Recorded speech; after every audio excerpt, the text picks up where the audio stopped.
It's been sales season, with end-of-year discounts starting early.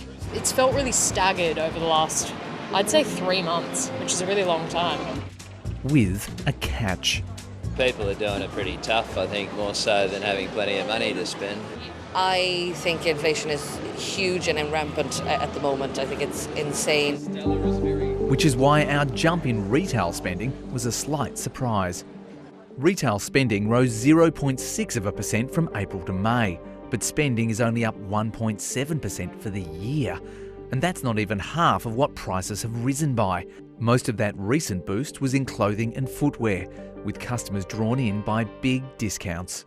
With tight household budgets, the promise of a good deal can make a difference.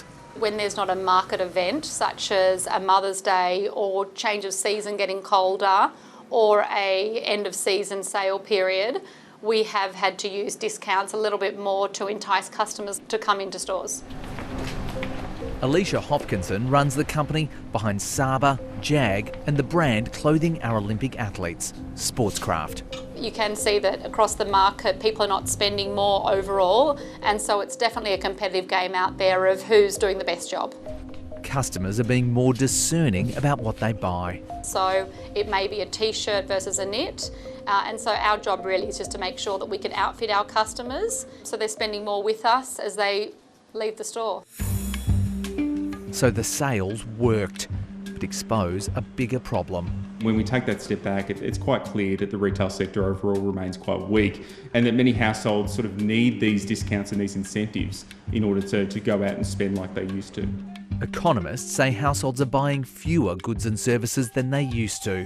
Retail volumes per capita have now fallen for 7 consecutive quarters, and down about 5.7% from their peak. So what we're seeing right now is a collision between a cost of living crisis and a cost of doing business crisis. So while the discounts may have pleased customers, they haven't eased the pain of some of our nation's largest employers. So it is exceptionally tough to be a retailer at the moment. And whilst we're seeing some slight uptake in those categories that are being discounted heavily, revenue may be a little bit better than what we would normally expect, but of course profit may be another question altogether.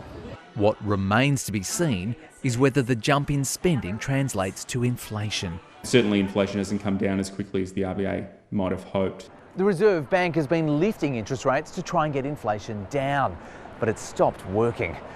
The biggest increases in costs have been in essential non-discretionary sectors like food, fuel and housing that consumers can't really spend less on. The Reserve Bank Board next meets in August. Still fighting inflation, but knowing any lift in rates would unleash an intergenerational and political screaming match. Well, I think it's quite possible we could be dealing with a rate hike in August. I think that's certainly on the card based on just how nasty the recent inflation figures were. No easy bargain there.